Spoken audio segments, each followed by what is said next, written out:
하고 여러분 안녕하십니까? 선교 전략, 비즈니스 선교 전략 14주차 강의를 시작합니다. 오늘은 비즈니스 선교의 역사적 관점에 대해서 함께 나누도록 하겠습니다. 비즈니스 선교 역사에 있어서 본인이 되었던 인물은 바울입니다. 그래서 우리는 신약 시대의 비즈니스 선교와 바울로부터 시작해서 그리고 초대 기독교의 비즈니스 선교, 또 종교개혁 이후의 비즈니스 선교, 그리고 마지막으로 이 밤의 역사에서 얻은 교훈들에 대해서 함께 생각해 보도록 하겠습니다. 먼저 신약 시대에 대해서 우리가 생각해 볼 텐데요. 아까도 말씀드린 것처럼 바울이 이 비즈니스 선교 역사에 있어서 본이 되었던 인물입니다.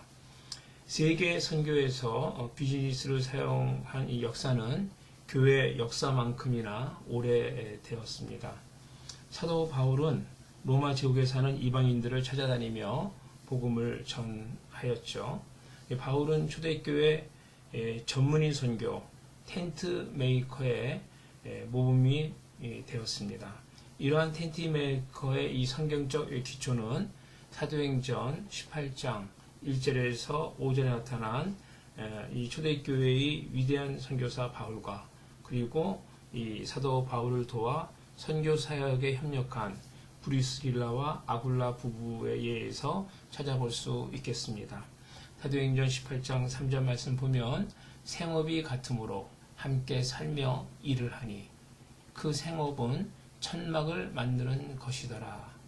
그들은 함께 살며 함께 일을 했다라는 의미로 이렇게 이해할 수 있겠죠. 또 에베소에서도 바울은 3년 동안이나 장막 만드는 기술자로 일하면서 스스로 생활비를 충당했습니다. 사도행전 20장 34절 말씀 보면 여러분이 아는 바와 같이 이 손으로 나와 내 동행들이 쓰는 것을 충당하여 사도 바울은 스스로 자립한 것뿐만 아니라 함께 동역했던 동역자들의 필요도 채워주는 도와주는 그렇게 일을 했던 것입니다. 또 데살로니가 전서 2장 9절 보면 형제들아 우리의 수고와 애쓴 것을 너희가 기억하리니 너희 아무에게도 폐를 끼치지 아니하려고 밤낮으로 일하면서 너희에게 하나님의 복음을 전하였노라. 이 말씀 보면 밤낮으로 일했다 이렇게 얘기하고요. 데살로니가 후서 3장 8, 9절에도 보면 오직 수고하고 애써서 주야로 일함은 밤낮으로 주야로 애써서 이렇게 일을 했다고 사도 바울은 그렇게 이야기를 합니다. 물론 이 바울이 몇몇 교회 자신이 섬겼던 그런 교회에서 재정적인 후원을 받기도 했지만 바울은 대체로 가는 곳마다 그곳의 상황과 형평에 맞도록 일을 하면서 사역을 했던 것입니다. 그래서 텐트 메이커의 기초가 되고 시발이 되었다라고 이렇게 이야기할 수 있겠죠. 바울은 유대인을 위해서는 유대인이 되었고 헬라인을 위해서는 헬라인이 되었고 또 로마인을 위해서는 로마인이 되었습니다. 그리고 또한 비즈니스맨을 위해서 비즈니스맨이 되었다라고 말할 수 있겠죠. 두 번째 살펴볼 사람은 브리스길라와 아굴라입니다. 브리스길라와 아굴라는 바울과 함께 선교 여행을 떠났고 또 사업 장소도 고린도에서 에베소로 이렇게 과감히 옮긴 것을 말씀을 통해서 볼 수 있습니다. 또한 로마에 가서도 사도 바울이 그들에게 보여주었던 것처럼 다시 사업을 시작하였고 초대 교회의 뛰어난 지도자가 되었습니다. 하인즈 슈터와 마르코 구무르는 아굴라는 탁월한 장인이었다. 그는 가죽을 다루는 기술이 있어서 안장, 허리끈, 장막 등을 제조했고 기마병이었던 로마 군인들 덕분에 일거리가 부족할 틈이 없었다.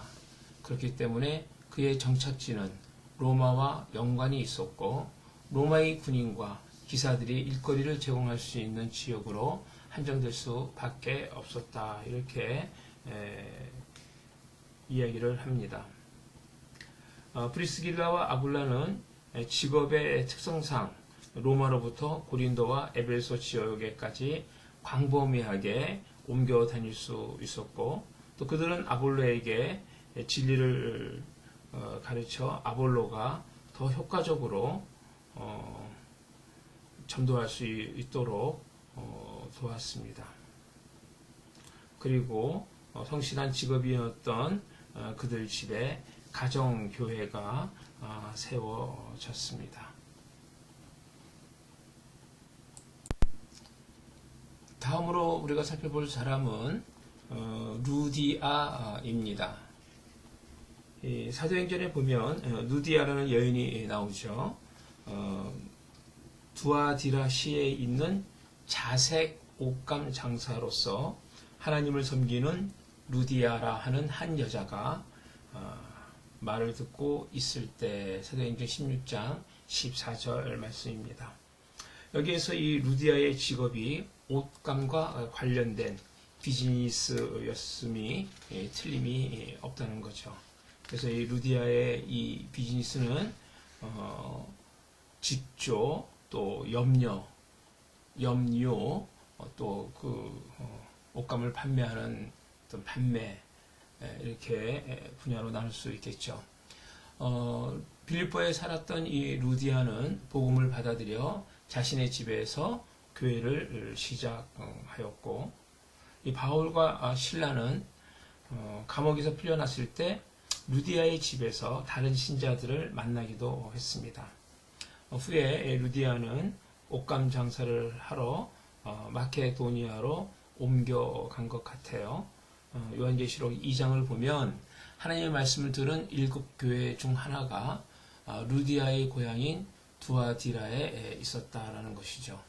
아마도 루디아가 원료를 사러 여행을 하는 중에 복음을 전했을 것이다 이렇게 생각을 하는 것입니다.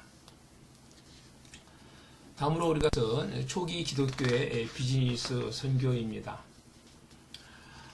첫 번째 상인들의 선교인데요. 타 지역에 복음을 전한 최초의 선교사들은 기독교 상인들이었습니다. 소아시아 출신의 상인들은 옷감이나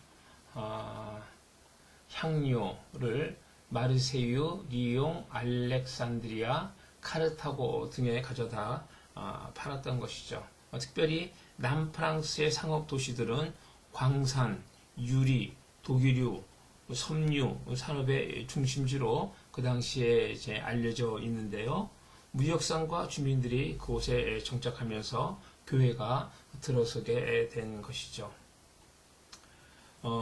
로버트 브룩스는 소아시아 출신의 기독교인 이주 상인들이 그 지역의 가정교회와 밀접하게 연관을 맺었다라고 이렇게 이야기를 합니다. 기독교는 상인들을 통해 세계의 다른 지역들까지 뻗어 나갔습니다. 유럽의 상인들은 최초로 스칸디나비아 지역에 또 복음을 전했습니다. 예수님이 승천하신 후 2세기 만에 아라비아 지역에 기독교 신자들이 생겼고 로마 제국 변경에 살았던 아라비아인 신자들은 무역상들을 통해 복음을 전해 들었을 가능성이 높은 거죠. 인도의 무역로는 예수님이 탄생하기 이전부터 그리스도 상인들이 빈번하게 왕래하던 통로였는데 이후에 복음이 인도에 전파되는 무역상들의 역할이 컸던 것으로 여겨집니다. 우리가 두 번째로 볼 것은 네스토리우스 교도들입니다. 6세기와 이 7세기경 기독교 상인들은 실크 로드를 따라 중국으로 들어왔는데요. 이 루트를 통해서 복음이 전해졌다는 것이죠. 그 상인 선교사들은 비단 무역을 유럽에 소개하기도 했습니다. 슈터와 구무르는 중국에 들어왔던 기독교인들이 페르시아 기독교와 연관 있는 기독교 상인들임을 뒷받침할 만한 증거 자료들이 충분하다라고 이렇게 얘기를 합니다. 네스토리우스는 안디옥 학파의 대표적 학자인 데오도스 밑에서 공부를 했고 428년 동로마 황제 테오도시우스 2세에 의해 콘스탄티노플 주교로 임명이 됩니다. 그런데 그는 신성과 인성을 구별하는 양성론을 주장하였기 때문에 431년 제3차 이 전 교회 회의 때 이단으로 정죄를 받고 안디옥 근처 한 수도원에서 살다가 451년경에 사망을 합니다. 그 후 그를 추종하던 제자들이 페르시아 에데시아의 피난처를 찾아서 이제 수도원을 세우고 전도하여 교회를 설립하였는데 그 교회가 바로 네스토리우스 파 교회다라고 말할 수 있겠습니다. 이 페르시아에서 시작된 이 네스토리우스 교도들은 특히 아시아 지역에서 활발한 무역을 했는데요. 메르브, 헤라트, 사마르칸트는 지금 우즈베키스탄에 위치한 지역이죠. 중앙아시아 지역인데 이 무역로를 통해서 교회와 주교들이 탄생한 역사적 기록들이 지금도 많이 남아있는데 키르기스탄 쪽에 가면 굉장히 많은 유적들이 남아 있습니다. 이 네스토리우스 전도자들은 모두가 무역 상인들은 아니었습니다. 목수, 대장장이, 직조공, 회계원들도 있었습니다. 아랍과 몽골의 통치자들은 네스토리우스 교도들을 내관이나 의원으로 임용하기도 했습니다. 역사상 선교 사명이 가장 투철했던 사람들은 바로 이 네스토리우스 교도들이다라고 말할 수 있겠습니다. 안디옥 교회와 함께 이들은 아시아에 사는 옹구투족, 위구르족을 비롯한 5개의 종족을 복음화했습니다. 11세기 초에 약 20만 명의 크라이터 사람들이 기독교를 믿게 되었고 투르키스탄 이 동부에 살던 위구르 사람들 사이에도 대단한 부흥이 일어났던 것이죠. 네스토리안 상인 교인 선교사들의 경우에 있어서 그들은 전통적 선교사들이 아님이 분명합니다. 그들은 자신의 비즈니스를 통해 스스로 작업하며 그들의 신앙을 나누고 또 선교를 했던 것이죠. 수세기 동안 네스토리우 상인들은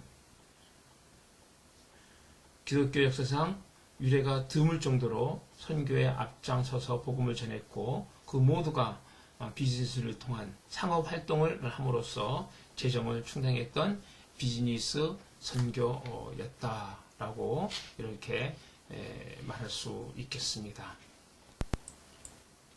이 지도를 보면 아라비아가 나오고요. 아까 말씀드렸던 메르브 또 사마르칸트 이렇게 나오죠. 그 다음에 요 그 빨간색 위쪽으로 이렇게 쭉 아커스 쿠차 요 넘어가는 이 길이 바로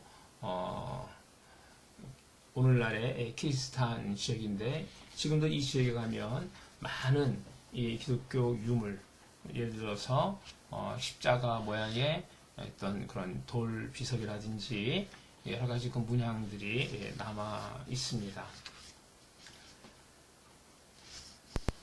다음으로 우리가 살펴볼 것은 종교개혁 이후의 비즈니스 선교입니다. 여기에서는 우리가 먼저 네덜란드 동인도 회사를 잠깐 살펴보고 모라비안 비즈니스 선교, 그리고 윌리엄 캐리, 또 리빙스턴, 바젤 선교회, 하와이 선교, 그리고 아프리칸 레이크 회사에 대한 어떤 그 간략한 이야기를 볼 텐데요. 특별히 모라비안 비즈니스 선교와 이 바젤 선교회에 대해서 우리가 좀 더 자세하게 살펴보도록 하겠습니다. 먼저 이 네덜란드 회사에 대해서 살펴볼 텐데요. 1595년에 네덜란드의 동인도 회사는 최초의 무역 상선을 아시아로 보내게 됩니다. 인도네시아 동부가 된 말루쿠에 동인도 회사의 이제 본사가 있고요. 향료 무역을 시작하여 정향, 육두구 등의 향료들을 유럽에 이제 수출을 하게 된 거죠. 그런데 이 회사가 이렇게 설립이 되고 이제 얼마 안 있어서 개신교 이 선교사들이 이 무역로를 따라서 동인도 회사가 세운 그런 그 지역에 정착지에 들어오기 시작하여 이 선교사와 개신교 선교사와 또 이 회사가 같이 들어가는 이렇게 그런 이제 그 어떤 상호 협력하는 그런 관계가 형성이 되었던 것이죠. 네덜란드 이 동인도 회사가 상업 활동을 확장하여 바티비아 현재 이 자카르타인데요. 시를 세웠고 1621년에는 그곳에 교회가 세워졌다고 합니다. 동인도 회사는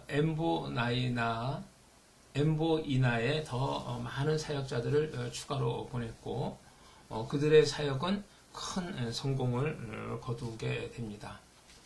네덜란드의 도시 라이덴에는 목사와 사역자들을 교육하는 신학교가 세워졌는데 동인도 회사는 그 신학교를 졸업한 사람들을 대거 채용을 했던 것이죠. 19세기 초반에는 그 지역에 총 230명의 네덜란드 개신교 사역자들이 복음을 전하고 있었다라고 이렇게 이야기를 합니다.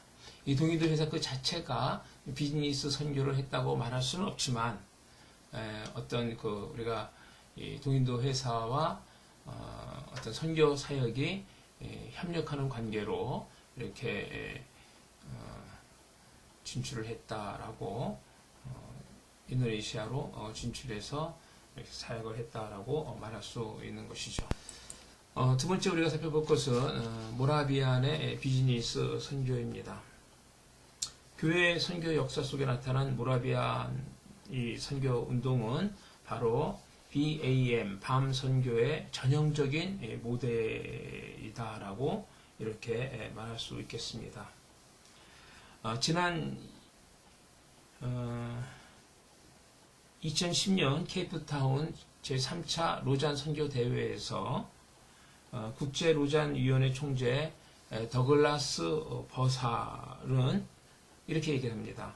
1700년대부터 2000년대까지 지난 300년간 가장 아름다운 교회가 두 교회가 있었는데 하나는 18세기 독일의 선교 지도자 진젠돌프가 이끌었던 모라비안 교회와 그리고 한국 교회다라고 이렇게 지칭을 했습니다.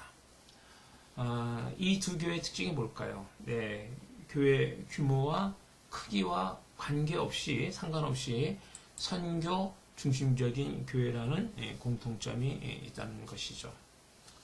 모라비안 교도들은 18세기 개신교 선교사들이 절반을 차지한다고 합니다. 그들은 훌륭한 선교사였을 뿐만 아니라 비즈니스를 그들의 주요 선교 전략으로 삼았습니다. 모라비안 교도들은 선교 임무의 크기에 비해 지원되는 현금만으로는 부족하기 때문에 복음 증거의 기회를 부여할 수 있는 사업을 시작하는 직업 선교를 취해야 한다라고 이렇게 주장을 한 것이죠. 모라비안의 뿌리는 모라비안 후스가 시작한 보헤미안 동포단과 전통 교회의 부와 권력에 강력하게 맞서 개혁을 주장했던 기독교의 와일드파 사람들로 거슬러 올라가는데요. 형제단은 보헤미아에서 시작하여 그곳과 이웃한 모라비아 지역으로 퍼져나갔습니다. 종교개혁과 반종교개혁 세력은 연합 형제단에 속한 수많은 사람들을 죽음으로 몰아냈고, 남아있는 형제단 사람들은 색소니 지방으로 피신을 합니다. 진젠도르프 백작이 자신의 사유지였던 헤른후트를 이들 피난민들에게 내주었고, 1722년에 기독교 공동체가 형성하게 됩니다. 이 경건한 이 신도들은 경건한 신도들로 이루어진 이 마을에서는 하루 24시간 연속으로 이어지는 기도를 100년 이상 실행을 해왔습니다. 헤른후트는 당시 최대 규모의 선교 운동이 태동하는 발상지가 되었던 것이죠. 진젠도르프 백작은 코펜하겐을 방문하는 중에 서인도 노예였던 그 안소니와 그린랜드에서 온 2명의 에스키모인을 만납니다. 그들은 백작에게 자신들의 조국에 선교사를 보내달라고 간청을 합니다. 헤른후트를 방문한 안소니는 서인도에 사는 노예들의 참혹한 실상과 영적 상태에 대해서 이야기를 하고, 그리고 헤른후트 이 공동체 사람들은 선교사들을 파송하기로 결의를 하죠. 그래서 1732년 네오나르드 이 도비와 데이비드 리치만 선교사가 서인도 제도로 파송되어 무역을 통해 자비량을 하면서 사역을 시작하게 됩니다. 그들은 직공의 도구를 어깨에 메고 세계의 선교지로 어린 양을 따라가자, 이런 이 표 아래 영적 운동을 일으키게 됩니다. 이외에도 다른 선교사들을 세인트 크로이 섬, 또 남미 수리남, 남아프리카, 북미, 자마이카, 앤티카 섬으로 파송을 합니다.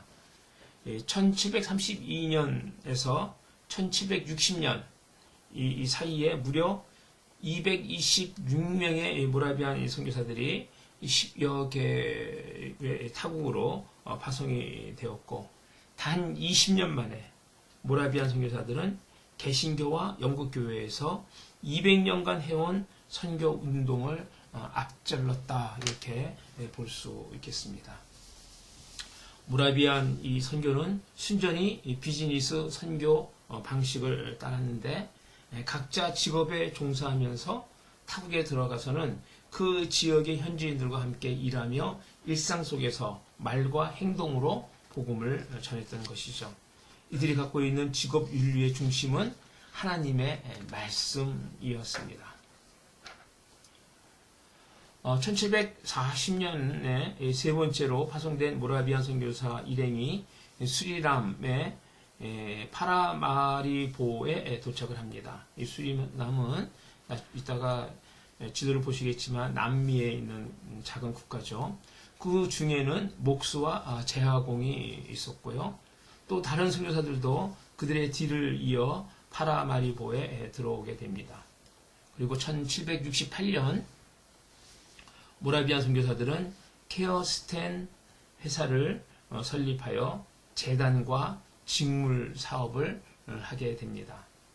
또 1777년에는 유럽 방식대로 제조한 제과 산업이 대성공을 거두게 됩니다. 제과 산업이 대성공을 거두게 됩니다. 그래서 무역을 전문으로 했던 케어스텐 이 회사는 비즈니스와 선교를 병행하며 비즈니스로 선교를 지원하는 역할을 하게 됩니다. 이 수리남의 노예들에게 고용의 기회가 주어졌고 직업훈련을 실시했으며 복음을 전파했던 것이죠. 1926년 파라마리보에 세계 최대의 모라비안 교도들이 생겨나는데 7개의 교회에 성도들이 1만 3천 명이나 되는 아주 큰 교회가 된 거죠. 오늘날 수리남 사람들의 45%가 기독교인이라고 하는데 그 중에 4분의 3이 모라비안 교도라는 것입니다. 남미의 작은 나라 수리남은 현재까지도 경제가 잘 발전된 그 국가 중 하나가 됩니다.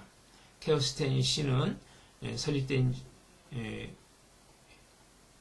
지 250년 후 천여 명의 사원을 두고 다양한 제품을 생산하며 무역과 서비스업을 주도하는 대기업으로 발전하게 됩니다.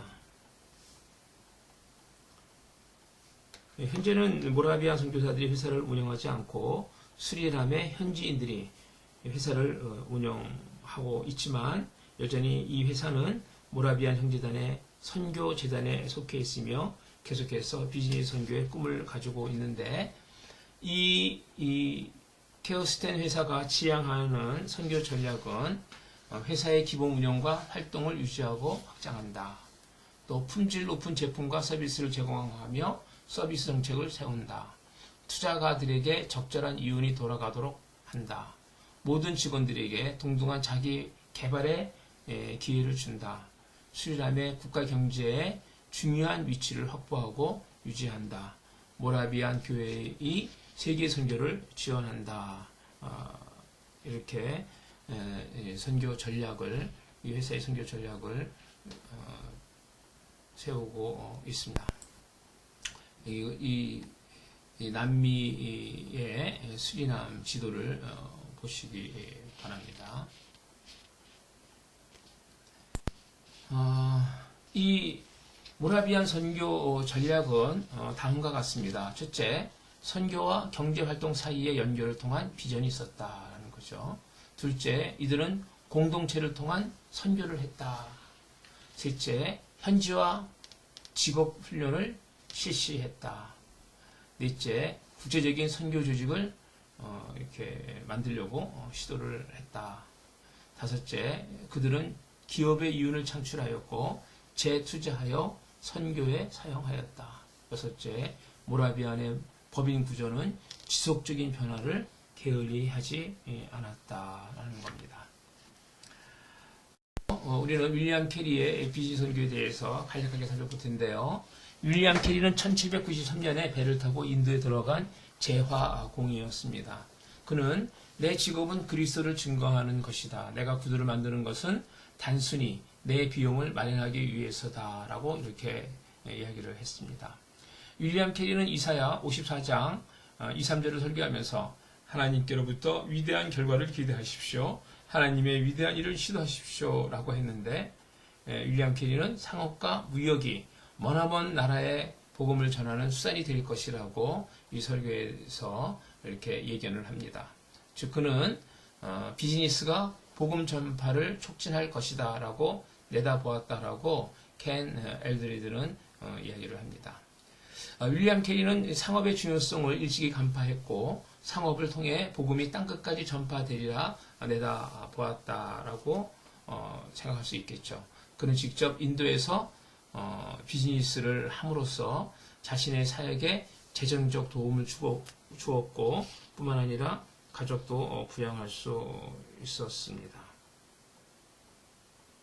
윌리엄 캐리는 인디고 산업에 대해 관심이 많았고 또 연봉 그 당시에 250파운드를 받으며 공장의 감독 등을 이렇게 하면서 개척 선교를 했던 것이고 자비량 선교를 할 수 있었던 것입니다.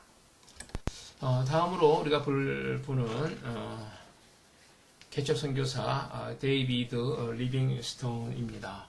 1824년에 아프리카에 도착해서 10년 동안 평범한 선교사 생활을 보냈고 또 1857년에 캠브리지 대학에서 강연할 때 내가 시작한 일을 계속하시오. 당신에게 맡깁니다. 라는 이렇게 말로 중앙아프리카에 대한 대학 선교부가 발족이 됩니다. 데이비드 리빙스턴의 마음을 크게 동요시킨 문제는 그 당시에 성행했었던 노예 무역이었는데 아프리카가 상업과 복음의 문을 열 가능성이 우리 앞에 놓여 있다라고 하면서 비즈니스를 선교에 접목하려는 그런 어떤 그 생각, 의지를 갖고 있었습니다. 그의 목표는 영적으로, 경제적으로 아프리카의 변화를 일으켜 아프리카를 축복하는 것이었습니다. 다섯 번째, 우리가 바젤 선교회를 우리가 생각해 볼 필요가 있습니다. 모라비안 이 공동체의 선교와 이 바젤 선교회를 우리가 이 비즈니스 에즈 미션 밤 선교에 있어서 빼놓을 수 없는 그런 부분인데요. 1816년 8월 선교사 훈련학교는 7명의 학생으로 문을 열었고 보름 하르트가 학교 책임자가 됩니다.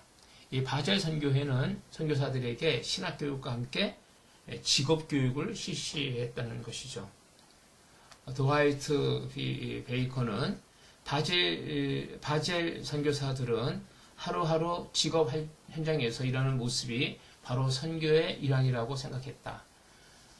직업 선교사가 그리스도인의 성품, 성실, 검소, 정직, 믿음, 관용 등을 몸으로 직접 보여줄 수 있는 것은 바로 그들의 일상을 통해서였다라고 이렇게 이야기를 합니다. 바젤 선교회에서 파송된 선교사들은 대부분 직업인들이었습니다. 1834년 최초의 인도 선교사들은 망갈로에 도착한 즉시 직업 전선에 뛰어들었고요. 또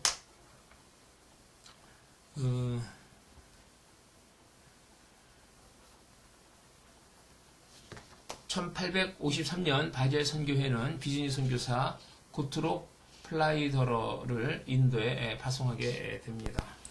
그리고 1854년 독일인 비즈니스 선교사 루드비히 로트만을 가나에 파송을 합니다. 그는 크리스티안 보르의 작은 상점을 운영하며 가나에 사는 선교사들을 위해 식품, 종이, 가구, 기계와 장비들을 수출합니다. 당시 이 가나의 선교사들은 아크로퐁에서 커피 농장을 운영하고 있었는데요. 1862년 또 다른 무역회사가 가나의 아도파에 문을 열었고 이 회사는 어둠 속의 빛이라 이렇게 불렸습니다. 가나에서 일했던 바젤 선교사 소속의 선교사들은 제유용 씨앗, 목화, 커피, 코코아 등의 어떤 그 황금 작물들을 그 지역으로 가져오게 됩니다. 바젤 선교의 도움으로 자유를 찾게 된 한 노예는 1879년 아프리카 해안에 있는 페르난도포와 산토메로부터 카카오 열매를 가져왔고 10년 후에 한 선교사가 카카오 열매를 카메룬에 수출함으로써 가나에서 본격적으로 이 카카오 산업이 시작이 된 것입니다. 1911년이 되었을 때 24명의 유럽 선교사들과 566명의 아프리카인 조력자들이 가나에 있는 선교회 공장들에서 일하게 되었던 것이죠. 결국 이 바젤 선교회는 비즈니스 선교의 목적을 잘 이렇게 달성했는데 또 인도에 있는 이 바젤 선교사들은 1844년 직조 산업을 시작했고 1851년 또 유럽의 직조공 존 할러가 인도에 와서 21대의 유럽식 직조기와 염색실을 갖춘 공장을 지어서 운영하게 됩니다. 그리고 1874년 기술학교를 세우고 인도인들에게 목공, 편자, 편자는 이 말굽에 이렇게 붙이는 그 그거죠. 쇠인데 이렇게 군 모양의 쇠를 이렇게 붙이는 거죠. 시계 제조 등의 기술을 가르쳤습니다. 또 1865년 타일 공장을 시작해서 이 우기의 폭우를 막아줄 지붕 재료들을 생산을 하고 뭐 제2, 제3의 공장들이 계속 문을 열게 됩니다. 그리고 이 타일 공장은 2,000여 명의 이 직원이 이제 있고 하루에 5만 개의 타일을 생산하는 굴지의 기업으로 1913년 되게 됩니다. 바젤 선교회의 모든 무역회사에서 그 해에 고용한 인도인들이 총 3,636명이나 됩니다. 1차 세계대전으로 무역회사와 이 선교회는 이제 후에 분리가 되게 됩니다. 바젤 선교회는 비즈니스 선교의 목적을 달성했습니다. 그래서 미 개발 지역에 들어가 경제 개발을 이룩하고 또 현지들에게 일자리를 제공했으며 현지 그리스도인들을 비롯해 믿지 않은 현지인들에게도 일자리를 제공했습니다. 현지 그리스도인들을 비롯해 믿지 않은 그리스도인들에게 또 기술 훈련도 실시를 했습니다. 또한 수익성 높은 사업체를 통해 현지인들에게 질 좋은 상품을 제공했으며 상업 활동을 통해 얻은 수익금으로 선교 사역을 뒷받침한 것이죠. 그리하여 그리스도의 능력 있는 복음을 들어야 할 현지인들에게 말과 행동으로 이 복음을 전하는 어떤 비즈니스 선교의 모델이 된 것입니다. 윌리엄 랭컨은 바젤 무역회사는 항상 시장에서 그리스도를 증거할 수 있는 양질의 크리스천들을 파송하기 위해 힘써왔다라고 이야기합니다. 그들은 자기 등불을 발 아래 두지 않았고요. 그들은 공장 안에서 그리고 가게의 계산대 너머로 복음의 산 증인의 빛을 비추기 위해 그들의 등불을 등경 위에 높이 두었다라고 합니다. 그래서 그 당시 이제 가장 그 이윤이 많이 남고 이렇게 좀 번성할 수 있는 그런 그 사업이 이제 그 알코올 술 사업인데 이 모라비안이나 이 바젤 이 선교회의 이 비즈니스는 이러한 그 양조나 또 술에 대한 그런 거를 취급하지 않았던 것이죠.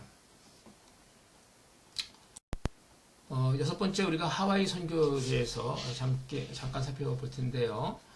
하와이 선교를 처음 시작한 것은 미국 선교회였고 1819년 10월 7성의 선교사 부부 일행이 타테우스호를 타고 최초로 하와이에 이제 발을 디디게 됩니다. 그리고 그들은 곧 상업에 뛰어들게 되고 현지인들에게 토지 소유권이라는 그런 그 개념들을 가르쳐 주고 나중에 이제 하와이 섬의 정치와 경제가 몇몇 소수 그 외국인들에게 넘어가게 되는데 특별히 빅 5라고 불리는 5개 회사가 권력의 중심이 됩니다.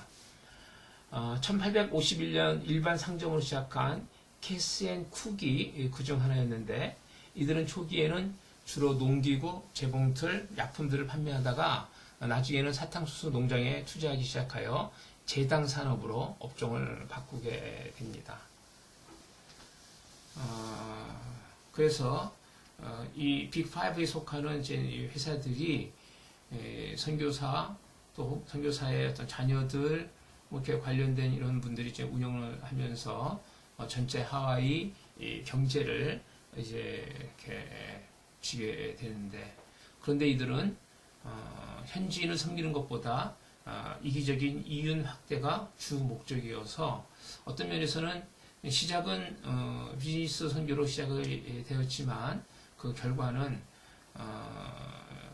비즈니스 선교에서 멀어지는 그런 모습을 보였다라고 볼 수 있겠습니다.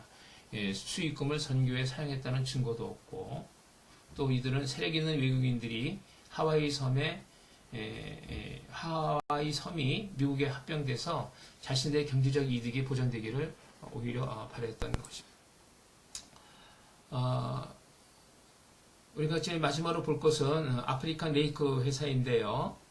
리빙스토니아 중앙 아프리카 회사는 1817년 글래스고 출신의 기독교 사업가 존과 프레드릭 모이어에 의해서 설립이 되는데 나중에 이 회사를 아프리칸 레이크라고 이제 개명을 하게 됩니다. 아프리칸 레이크는 강과 호수를 따라 제품들을 배에 실어 나르는 방법으로 인도양의 항구에서 물건을 싣고 오늘날의 탄자니아, 또 말라위, 잠비아, 모잠비크 등에 판매를 했습니다. 이후에 이 회사의 업무는 일반적인 무역 거래로 다각화되었죠.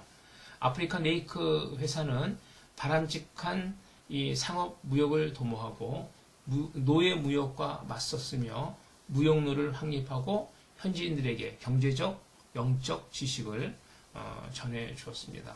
바로 그러한 것들이 아프리칸 레이크를 세운 설립자들의 추구하는 목표여서 비즈니스 선교의 또 좋은 모델이라고 말할 수 있겠죠. 리빙스턴이 꿈꾸던 상업과 기독교를 동시에 전해 주어야 한다는 비전을 성공적으로 이룩한 예다라고 말할 수 있습니다. 이제 마지막으로 밤 역사에서 얻은 교훈을 살펴볼 텐데요. 켄 엘드레드는 밤의 역사적 배경에서 발견된 교훈 10가지를 다음과 같이 언급을 합니다. 첫째, 비즈니스와 선교 사역을 접목할 수 있는 방법과 기회들은 무궁무진하다라는 겁니다. 둘째, 비즈니스를 통한 선교는 효과적이고 교회를 부흥하게 한다. 셋째, 선교를 목적으로 추진하는 비즈니스는 효과와 수익 면에서 만족할 만하다. 넷째, 사업이 성공하다 보면 처음 사업을 시작할 때 정해둔 우선순위가 뒤바뀔 위험이 있다. 우리가 하와이 이 선교에서의 예를 우리가 들 수 있겠죠. 다섯째, 전문 기술 또 사업 기술과 함께 재정적인 필요도 있다. 여섯째, 사기업의 발전과 개인의 책임감을 강화하는 중요한 요소는 사유재산권이다. 일곱째, 현들에게 소유권을 이전하고 현지 교회가 영적으로 강력히 뒷받침하며 비즈니스의 운영 책임을 다할 때 장기적인 성공이 가능한 것이다. 여덟째, 비즈니스 선교를 하는 회사의 경영자들은 현지인들에게 복음을 전파하는 확성기이며 그 나라의 경제 활동을 개혁하는 주도자이다. 아홉째, 효과적이고 지속적인 개혁을 이루기 위해서는 영적 자본을 형성하고 올바르지 못한 현지 문화를 개선하는 데 사업 개발에 초점을 맞추어야 한다.